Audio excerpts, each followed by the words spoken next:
మీరు ట్యాంకులు పంపిస్తున్నారు, కానీ ఒక ట్యాంక్కి ఒక రోజు వస్తుంది, అంటే రేపటి రోజు రాదు, అంటే మొన్నాడు వస్తుంది.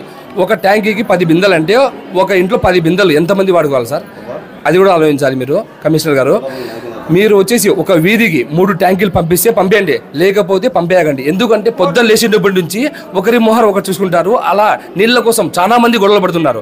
మేము కూడా వాళ్ళ దరిదాపులో పోలేకుండా మేము, ఎందుకంటే ఒకరి మొహం చూసి మనం గొడవ చేసుకుంటా అంటే వాటర్ కోసము చాలా ఇబ్బంది ఉంది సార్. నేనేమంటున్నా అంటే మా వీధి ప్రజలు 12వ వార్డు 11వ వార్డు ప్రజలందరూ కలిసి మనిషికి ఇంత చందాలు వేసుకొని వాళ్ళ సొంత డబ్బులతో బోరు వేసుకుంటా అంటున్నారు. మీరు పర్మిషన్ ఇవ్వండి మాకి, లేకుంటే మీరైనా బోరు వేయండి.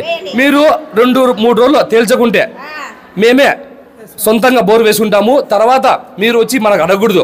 ఎందుకంటే ఒక బాధ్యత పౌరునిగా నేను వచ్చేసి కమిషనర్ గారిని అడుగుతున్నాను, వేస్తే 2 రోజులు వేయండి బోరు, లేకుంటే మా సొంత డబ్బులతో 12వ వార్డు 11వ ప్రజల సొంత డబ్బులతో ప్రతి ఒక్కరు చందా వేసుకొని బోరు వేసుకుంటాము. దయచేసి మీరందరూ సహకరించాలని కమిషనర్ గారిని.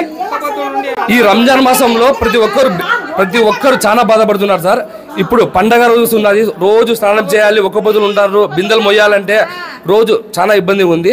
దయచేసి సార్ కమిషనర్ సార్ గారు, మీరు బోరు వేయడం కానీ లేదు, నేను అడుగుతూనే ఉన్నాను, చాలా మంది తెలియదు, 5-6 రోజుల నుంచి అడుగుతున్నాను. వచ్చేసి బోర్లు లీజు తీసుకున్నాను, వేస్తున్నాము, పైపులు తెస్తున్నాము అంటారు. చెప్పబట్టి 5 days 6 days అవుతాను సార్. మీరు దయ ఉంచి సార్, మీరు వేయండి, లేకుంటే మా సొంత డబ్బులతో మేము చందా వేసుకొని, ప్రజలు చందా వేసుకొని అందరూ వేసుకుంటాం. Thank you.